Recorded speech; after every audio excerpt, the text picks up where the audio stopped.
Hello दोस्तों, modern study 2.0 के YouTube channel में आपका स्वागत है।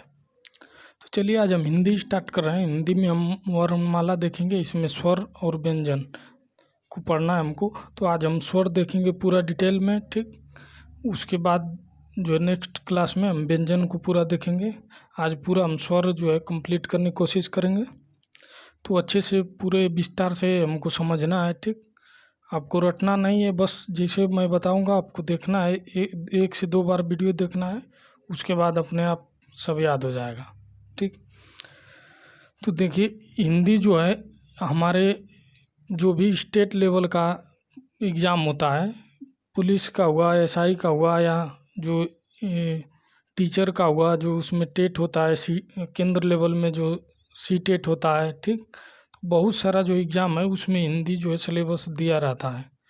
तो हमको यदि इसका अच्छे से नॉलेज नहीं है तो हम क्वेश्चन को जो है सॉल्व नहीं कर सकते हैं। तो चलिए हम इसको विस्तार से देखेंगे। तो चलिए स्टार्ट करते हैं।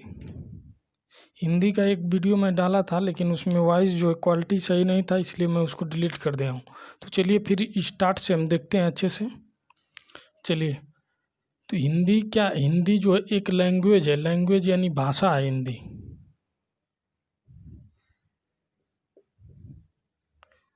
भाषा है, ठीक। कोई भी लैंग्वेज है वो एक भाषा है, ठीक। हिंदी हो, इंग्लिश हो, अन्य अदर कोई भी लैंग्वेज है, ठीक। तो वो एक भाषा है। इसका शाब्दिक अर्थ होता है, शाब्दिक अर्थ है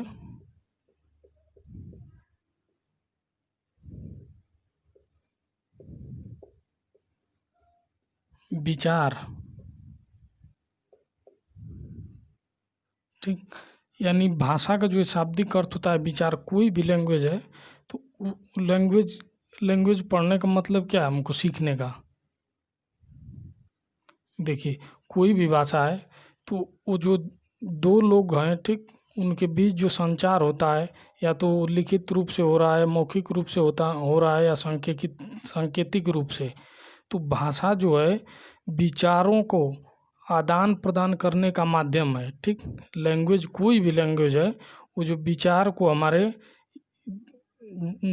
को आदान प्रदान करने का माध्यम होता है, ठीक। अभी मैं इस चीज़ को लिख के बता रहा हूँ तो ये लिखित रूप हो गया, ठीक। ये बोल के बता रहा हूँ तो मौखिक रूप। यदि मैं संकेत दिखा के बोलूँगा तो सांकेतिक रूप, ठीक। तो इसका 3 रूप है: मौखिक, लिखित, सांकेतिक। तो ये भाषा का जो है शाब्दिक अर्थ होता है विचार, और इसकी परिभाषा जो है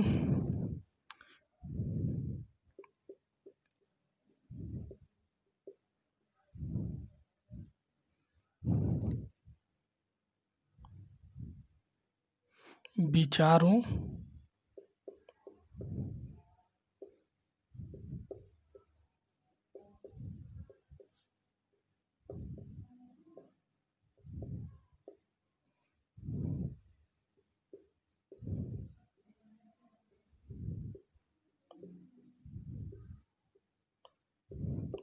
यानी जो कोई भी लैंग्वेज है वो विचारों का आदान प्रदान करने का माध्यम होता है, ठीक।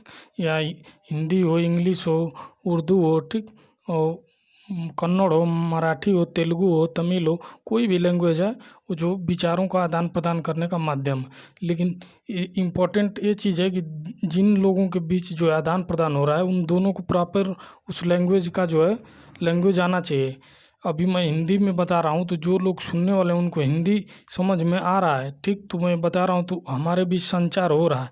यदि मैं हिंदी बता रहा हूँ, उनको जो है तेलुगु आता है, हिंदी नहीं आता, तो हमारे और उनके बीच जो है संचार नहीं होगा, ठीक। तो विचारों का आदान प्रदान करने का माध्यम होता है, ठीक। विकास क्रम की बात करें इसका, कोई भी लैंग्वेज है उसका विकास क्रम क्या होता है?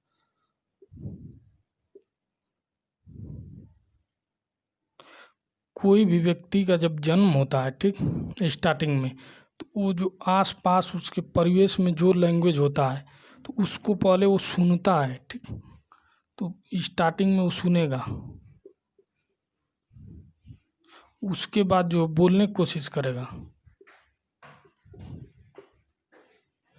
ठीक। बोलने के बाद वो पढ़ता है, बोलने के बाद वो पढ़ने की कोशिश करता है, ठीक, लैंग्वेज को। उसके बाद जब पढ़ने लगता है फिर जो है लिखने लगता है। यानी भाषा जो है कोई भी लैंग्वेज हो उसका विकास क्रम जो पहले सुनना, उसके बाद बोलना, फिर पढ़ना, फिर लिखना, ये लिखना। ठीक, चलिए भाषा के प्रकार की बात करें।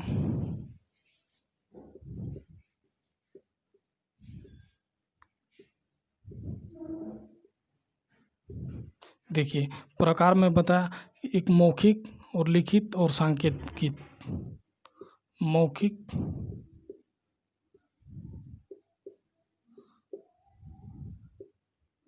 लिखित और सांकेतिक। ये क्या है? ये भैया लिखित है, ठीक, बोल रहे हैं लिख नहीं रहे हैं, जो वो मौखिक हो गया। सांकेतिक मतलब ना लिखें, ठीक, और ना बोलें, सिर्फ इशारा करें। इशारा से यदि कोई भाषा का जो है दो लोग हैं, ठीक, मान लीजिए दो लोग हैं, वो ना बोल रहे हैं, ठीक, ना लिख के उनके मध्य संचार हो रहा है, वो सिर्फ इशारा में, ठीक, इशारा कोई संकेत दिखा के वो उनके बीच जो है संचार हो रहा है, तो वो सांकेतिक जो है भाषा हो जाएगा। ठीक, तो चलिए इसका स्क्रीनशॉट ले लीजिए, उसके बाद आगे देखते हैं।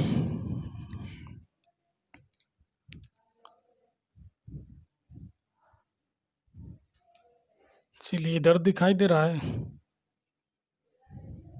चलिए यहाँ पे देखते हैं।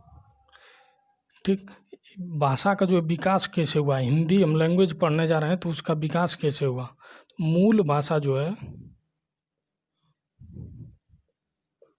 मूल भाषा जो है संस्कृत को माना जाता है। ठीक, संस्कृत जो वैदिक काल में बोला जाता था। ठीक, तो संस्कृत का भी जो है वैदिक काल में दो रूप था।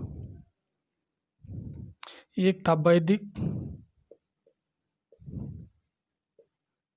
वैदिक है, ठीक, और दूसरा था जो लौकिक। अब देखिए वैदिक और लौकिक क्या था।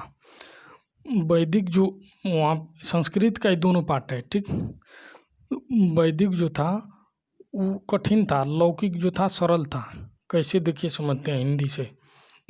हमारी हिंदी लैंग्वेज है, ठीक, तो हम लिखने के लिए तो हिंदी लैंग्वेज का यूज करते हैं। ठीक, लेकिन जब हम बोलते हैं, हमारा क्षेत्रीय लैंग्वेज होता है, कुछ कोई भी हो सकता है, ठीक, क्षेत्रीय लैंग्वेज, तो क्षेत्रीय लैंग्वेज अलग और पढ़ने लिखने के लिए अलग हिंदी। ठीक, उसी प्रकार जो वैदिक था वो पढ़ने लिखने के लिए उस समय था।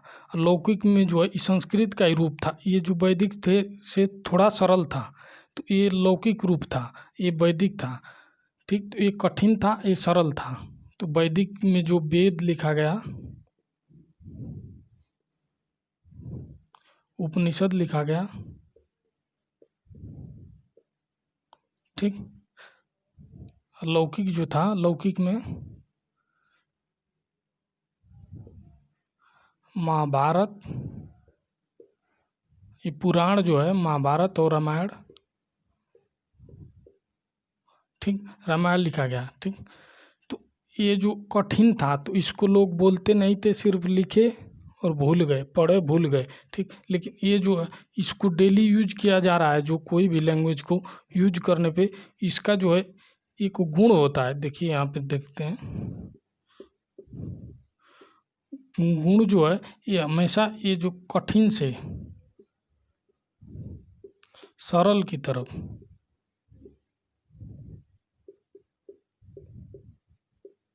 ठीक, इसका गुण जो है, भाषा कोई भी लैंग्वेज उसका गुण है कि कठिन से सरल की तरफ उसका विकास होता है। तो ये जो कठिन था तो इससे विकास हुआ था लौकिक का। ठीक, अब ये लौकिक है, ये लोग बोल रहे थे, ये यूज हो रहा था डेली उनका। ठीक, तो इसका विकास होना शुरू हो गया। ठीक, लौकिक का, तो इसका विकास हुआ तो आया नया जो है लैंग्वेज बना पाली। पाली जो है बौद्ध धर्म के समय प्रचलित था। महात्मा बुद्ध जो थे वो बौद्ध धर्म के जो है संस्थापक और प्रवर्तक दोनों थे। तो पाली जो है लैंग्वेज विकास हुआ लौकिक से। ठीक, इसके बाद नेक्स्ट जो लैंग्वेज आया इससे विकास हुआ। ठीक, ये कठिन सा, इससे भी सरल आया। ठीक, वो था प्राकृत। ठीक, ये जो है जैन धर्म के समय प्रचलित था।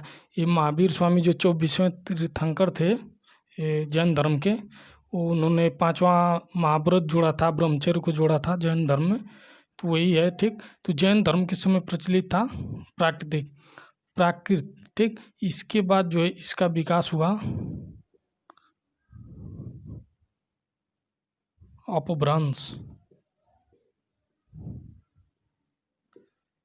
देखिए, लौकिक से पाली, पाली से प्राकृत, प्राकृत से अपभ्रंश। ठीक, अपभ्रंश का एक रूप है सौरसेनी।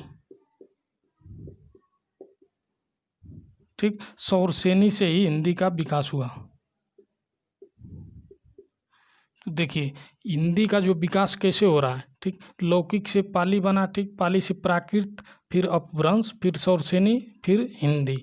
अभी जो हम पढ़ रहे हैं यहाँ आके पढ़ रहे हैं। ठीक, ये भी कंफर्म नहीं है कि ये यही रूप हमेशा के लिए रह जाएगा। इससे भी अभी बहुत सारा हिंदी लैंग्वेज से देखिए बहुत सारा विकास हो चुका है। ठीक, राजस्थानी है, हिंदी से ही बना है। ठीक, ये बहुत सारी इसकी उपभाषाएं बन चुकी हैं, तो जो हिंदी से भी टूट के सरल बनता है। ठीक, तो ये क्या है, इसका गुण है कि कठिन से सरल की तरफ इसका विकास होगा। तो उसी प्रकार जो है हिंदी से बहुत सारी भाषाएं बन चुकी है। ठीक, तो इसका स्वरूप जो है वर्तमान में हिंदी है, आगे और भी बदल सकता है। ठीक, तो इतना आप स्क्रीनशॉट ले लीजिए, देन इसके आगे हम देखते हैं। चलिए अब मिटा रहे हैं इसको, अब आगे इसके देखते हैं। स्क्रीनशॉट ले लीजिए, रोक के वीडियो।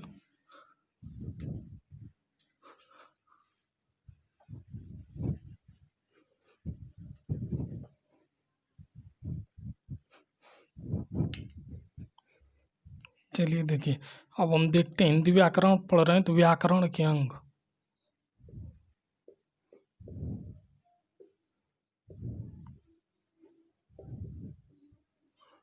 ठीक, हिंदी जो है बहुत बोरिंग सब्जेक्ट है। ठीक, तो इसको हमको इस हिसाब से पढ़ना है कि बोरिंग ना हमको फील हो, महसूस ना हो, और सब आसानी से याद हो जाए। ठीक, तो आप बस वीडियो को ध्यान से देखिए, आपको देखिए कोई प्रॉब्लम नहीं होगा। ठीक, व्याकरण के अंग में हम देखते हैं, हर चीज़ को अच्छे से समझना है। देखिए इसके 3 अंग हैं। एक तो है वर्ण, ठीक, एक है शब्द, और एक है वाक्य। देखिए वर्ण मिलेगा, वर्णों का सार्थक रूप यदि मिलेगा, ठीक, सार्थक होना चाहिए, तो वो बनेगा शब्द।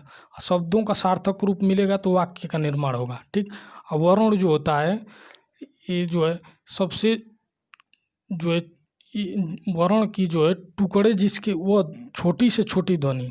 देखिए वर्ण जो है छोटी से छोटी ध्वनि जिसके टुकड़े नहीं किया जा सकते हैं। ठीक, मान लीजिए क है, अब इसको का तोड़ेंगे हम। ठीक, क टूटेगा, सबसे छोटा वर्ण है। ठीक, इसके टुकड़े क हम बोल रहे हैं क, अब क को भी तोड़ सकते हैं, नहीं तोड़ सकते, तो ये वर्ण में आ जाएगा। ठीक, और शब्द की बात करें तो देखिए क अम अल, कमल एक शब्द है। ठीक, तो ये जो वर्णों का सार्थक रूप यानी सार्थक संयोग होगा इसका, तो शब्द का निर्माण होगा। अब हम यही लिख दें मल क, तो ये शब्द है, कोई इसका जो सार्थक अर्थ नहीं निकल रहा है तो इसको हम शब्द नहीं बोल सकते हैं, तो इसका सार्थक रूप होना चाहिए, तो ये हो जाएगा कमल।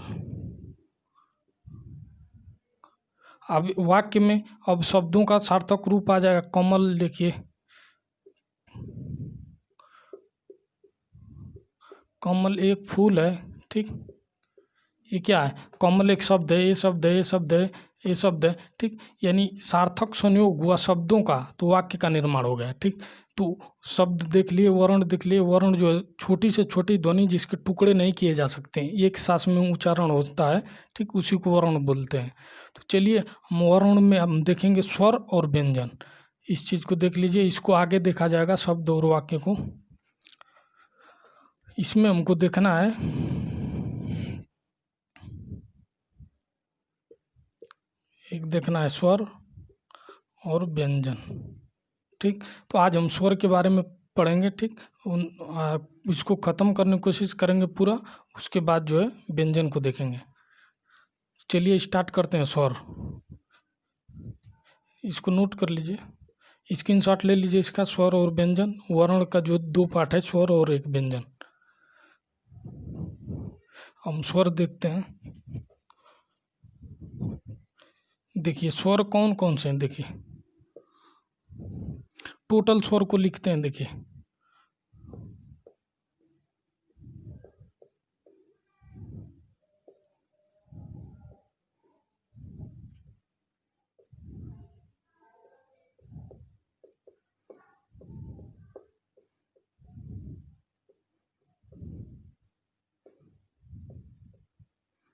ये हो गया अंग, ये हो गया अ।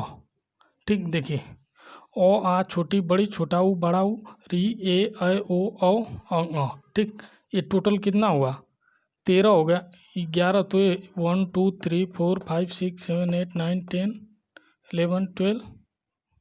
देखिए तो ये 13 ए हो गया। ठीक, लेकिन इसको जो है स्वर से बाहर भगा दिया गया है, यानी इसको स्वर में, ये स्वर नहीं है। ठीक, इनको बोला गया अयोग्य वा। ये अयोग्य वा है, यानी ये इनके कैटेगरी में शामिल नहीं होते, ये अयोग्य हैं तो इनको भगा दिया गया है। ठीक, तो स्वर में हमको इतना ही देखना। ये जो है अयोग्य वा, ये जो ऊपर बिंदी लगी है, ठीक, इसको बोलते हैं अनुस्वार। ये एक एक शब्द जो मैं बता रहा हूँ बहुत इंपॉर्टेंट है। ठीक, ये जो है इसको बोलते हैं विसर्ग। मैथ में इसको रेशियो बोलते हैं। ठीक, अनुपात बोलते हैं, रेशियो बोलते हैं। ठीक, तो ये अनुस्वार है, ये विसर्ग। अयोग्य वा, इनको भगाया क्यों गया? ठीक, ये भी तो इसके जैसे ही दिख रहे हैं, ओ है। ठीक, और ये बिंदी आ गया तो ये अयोग्य हो गया। ठीक, तो ये जो है अयोग्य, इनको इसलिए बोला गया कि ये जो है व्यंजनों के साथ जुड़ते नहीं हैं। ठीक, इसलिए जो है इनको बाहर कर दिया गया, अयोग्य वा बोला गया। तो इस चीज़ को नोट कर लीजिएगा। ये जो टोटल स्वर जो है 11 है, स्वर की संख्या जो है 11। इसको जो है उदित व्यंजन, उदित स्वर, या इसको उदासीन भी बोला जाता है,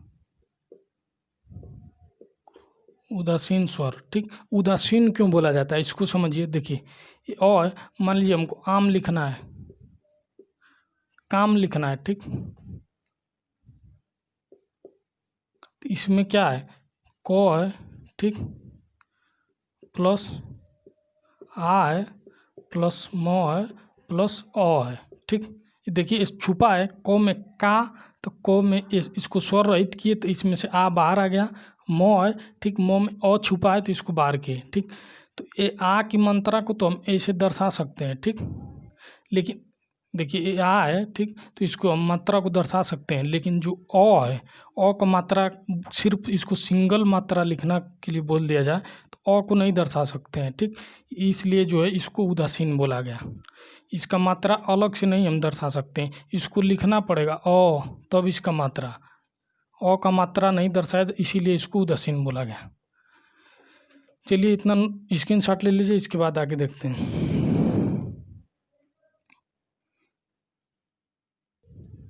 चलिए इसको स्क्रीनशॉट ले लीजिए। अब इसका टाइप जो 11 टोटल है, इसको देख। एक री, जो ये री तो इसमें पढ़ते हैं, एक दीर्घ जो है री होता है।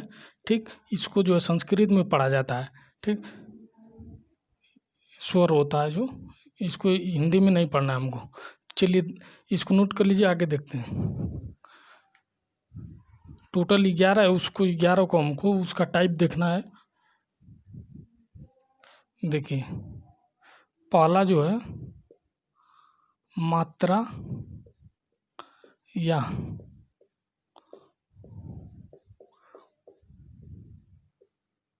उच्चारण के आधार पर स्वरों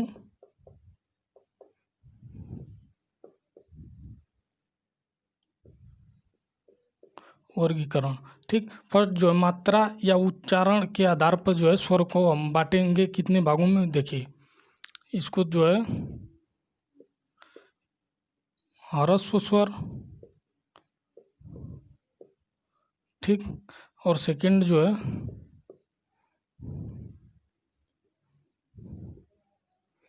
दीर्घ स्वर, और जो थर्ड जो है संयुक्त स्वर। ठीक, इनको तीन, और एक चौथा जो है प्लुत स्वर। इनको चार पार्ट में भागों में बांटा गया। ठीक, यानी मात्रा के आधार पे भी इसको देखेंगे तो 4 भागों में इसकी जो है कैटेगरी जो समानता मिलती है, उस आधार पे इसको 4 भागों में, या बोलने के आधार पर जो समानता मिलती है उस हिसाब से इसको 4 भागों में बांटा गया। इसमें आ जाएगा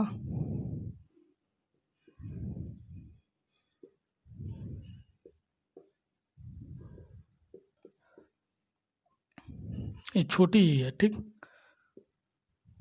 इसमें आ जाएगा आ,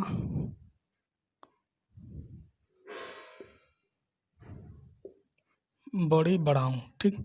इसमें आ जाएगा संयुक्त में ए, ऐ, ओ, औ। अब देखिए कि कुछ समझते हैं, ठीक। ये मात्रा के आधार पे बांटा गया, तो ये जो है सिंगल इसमें मात्रा है, ठीक। अ जो है इसका मात्रा नहीं दर्शा सकते, ये उदासीन हम देख चुके हैं। ये छोटा ऊ है और ई है और बड़ी है। ये आ है, बड़ी, बड़ा ऊ। ए, ऐ, ओ, औ, इसको संयुक्त क्यों बोला गया, ठीक। कुछ जगह जो है दीर्घ में ही संयुक्त को भी दिया रहता है, ठीक। तो जहाँ अलग से पूछे संयुक्त स्वर तब हम इसको बताएंगे, ठीक। नहीं पूछ रहा है तो दीर्घ में ही इसको शामिल है, ठीक। इस चीज़ को ध्यान में देखना है। प्लुत स्वर जो होता है, कोई भी स्वर है, ह्रस्व स्वर होता है, ठीक। ह्रस्व स्वर से जो है दुगना टाइम लगता है बोलने में, उच्चारण करने में दीर्घ स्वर का, ठीक। इसीलिए तो उच्चारण के आधार पर बांटने, इससे दुगना समय, ठीक। दीर्घ स्वर इसी में शामिल है, तो ये दुगना टाइम ले रहा है, ठीक। अब प्लुत स्वर जो होता है ह्रस्व स्वर से 3 गुना टाइम, प्लुत स्वर जो है ह्रस्व से 3 गुना टाइम लगता है। जैसे मान लीजिए अ का उच्चारण कर रहे हैं, तो इसको हम बोलेंगे इन तीनों को उच्चारण करने में जितना समय लगेगा, ठीक, वही जो है प्लुत स्वर। यानी कोई भी स्वर है उसको हम ज़्यादा लंबे, इससे 3 गुना टाइम लगा रहे हैं बोलने में, तो प्लुत आ जाएगा। किसी को भी हम प्लुत बना सकते हैं। मान लीजिए ए है तो उसका उच्चारण करिए ए, तीन गुना टाइम तक, ठीक। इससे 3 गुना टाइम लीजिए तो ये प्लुत में कन्वर्ट हो जाएगा। तो किसी को भी हम इसमें बोल सकते हैं। इसमें जो है ओम का उच्चारण किया जाता है ज़्यादा टाइम तक, ओम, ठीक। तो ये जो है प्लुत स्वर में आता है, तो इसको नोट कर लीजिए। आइए संयुक्त स्वर चलिए देख लेते हैं कैसे इसका निर्माण होता है।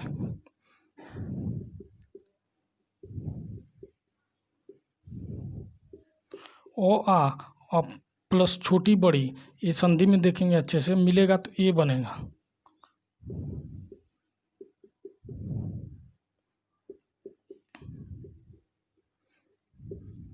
अय बनेगा। ओ आ प्लस ए अय मिला यदि तो अय का निर्माण होगा।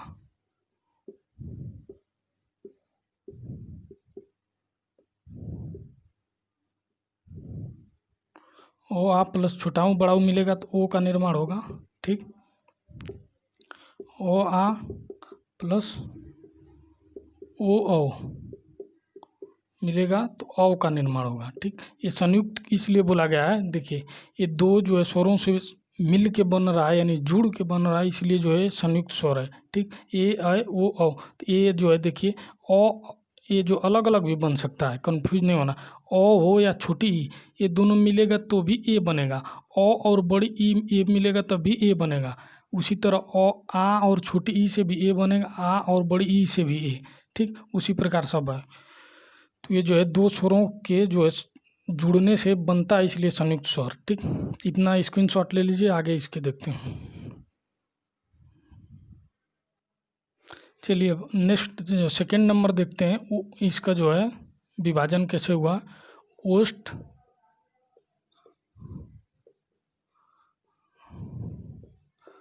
आकृति के आधार पर स्वरों का वर्गीकरण।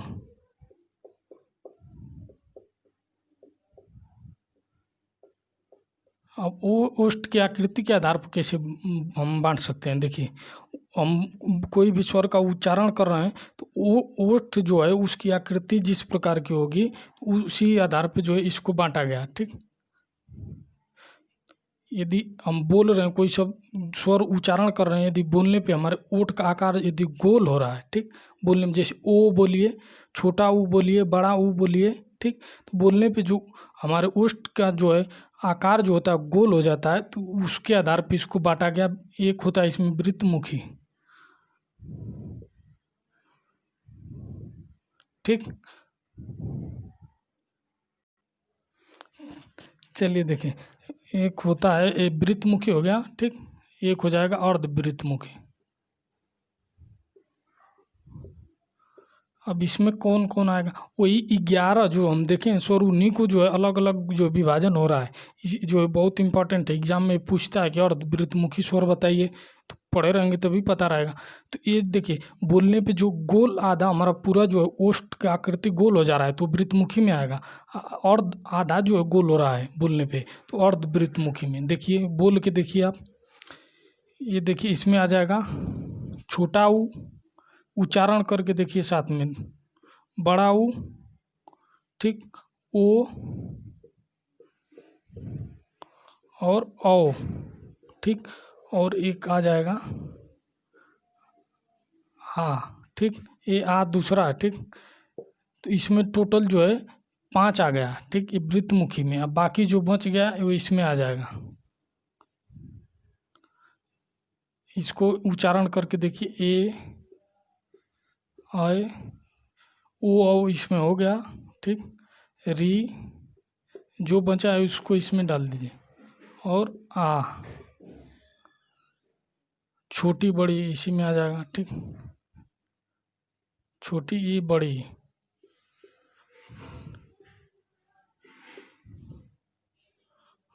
ठीक। तो इसको देख लीजिए अच्छे से। तो इसमें आ गया वृत्तमुखी में और वृत्तमुखी में। इसका उच्चारण करने पर ऊँट का जो है आकृति गोल हो जा रहा है, इसलिए इसको वृत्तमुखी, और इसको बोलने पे आधा गोल हो रहा है इसलिए अर्धवृत्तमुखी, ठीक। तो इसको नोट कर लीजिए। इसके बाद नेक्स्ट देखते हैं। चलिए इसमें देखिए अ छूट गया है, ये जो इसमें अ भी हो जाएगा, ओ आ छोटी बड़ी री ए आए, ठीक, अर्धवृत्तमुखी में। और इसमें ये जो ऊपर वाला इसको जो ये जो है इसको हम बोलते हैं अर्धचंद बिंदु,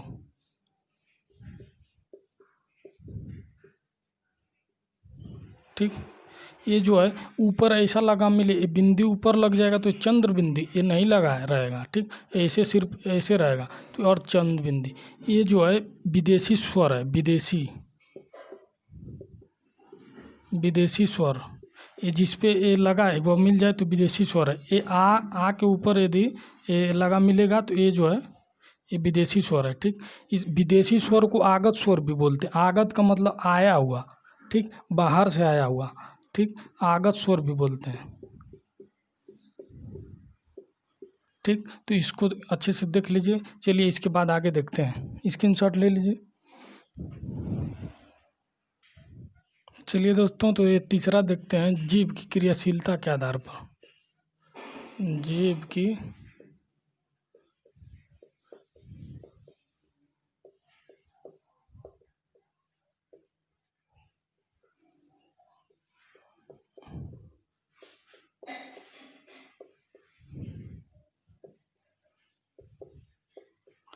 क्रियाशीलता जीभ का क्या है, देखिए जीभ का जोन सा भाग कार्य करेगा, ठीक, उस हिसाब से स्वर को बांटा गया कैटेगरी में। देखिए मान लीजिए ये जीभ है, ठीक, तो इसको इसका 3 भाग होता है, ठीक। एक आगे वाला हो गया, एक मध्य वाला, एक पश्च वाला, ठीक। तो हम स्वर का उच्चारण कर रहे हैं तो ये आगे वाला भाग कार्य कर रहा है, क्रियाशील है, तो अग्र स्वर हो जाएगा। ये मध्य वाला कार्य कर रहा है तो मध्य स्वर, और ये जीभ का पीछे वाला भाग यदि स्वर का उच्चारण करने में कार्य कर रहा है तो ये हो जाएगा पश्च स्वर। ये देखिए अग्र में आ जाएगा, ये अग्र हो गया, ये हो गया मध्य, ये हो जाएगा पश्च। मध्य में आपको याद रखना इसमें सिर्फ एक अ आएगा, ठीक, ये हो जाएगा इसमें अ। और अग्र में देखिए तो इसमें आ जाएगा छोटी बड़ी, ठीक, और ए आय और री अग्र में, ठीक, अग्र भाग और मध्य भाग और पश्च में। इसमें देखिए छोटा ऊ बड़ा ऊ, ठीक, ये हो गया, उसमें ए हो गया, ओ औ, ठीक। तो ये पश्चिम में छोटा ऊ बड़ा ऊ बोल के उच्चारण करके आप देखिए, पीछे वाला जीभ का भाग कार्य करेगा, इसमें मध्य वाला करेगा, इसमें जो है आगे वाला कार्य करेगा। तो इसको देख लीजिए, जीभ की क्रियाशीलता के आधार पर 3 भागों में बांटा गया। अग्र स्वर, ये मध्य स्वर, ये हो गया पश्च स्वर, ठीक। तो इसका स्क्रीनशॉट ले लीजिए, आगे देखते हैं। चलिए दोस्तों, लग रहा है कि पूरा जो है कंप्लीट जो है स्वर नहीं हो पाएगा, थोड़ा मोड़ा बच जाएगा तो उसको नेक्स्ट वीडियो में देख लेंगे। चलिए थोड़ा सा फास्ट करते हैं, 1-2 मिनट है और देखिए,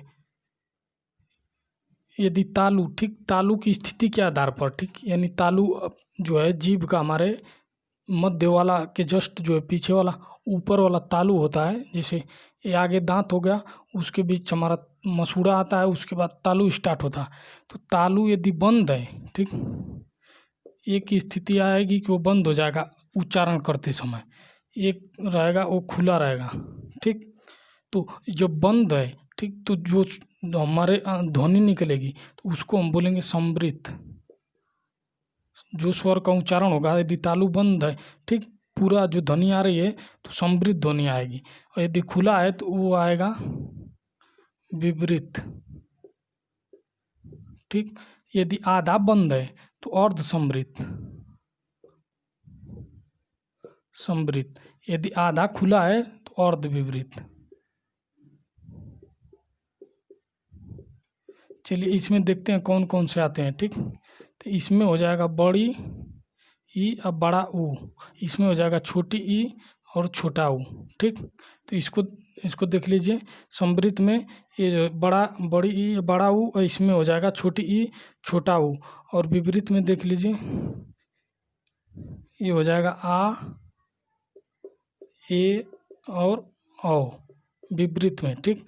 अर्ध विपरीत में हो जाएगा अ ए ओ, और ये जो विदेशी वाला बताए थे स्वर वो देखिए, विपरीत में आ अ और औ हो जाएगा, ठीक। आ अ औ विपरीत, यानी जब पूरा खुला हो, ठीक, तालु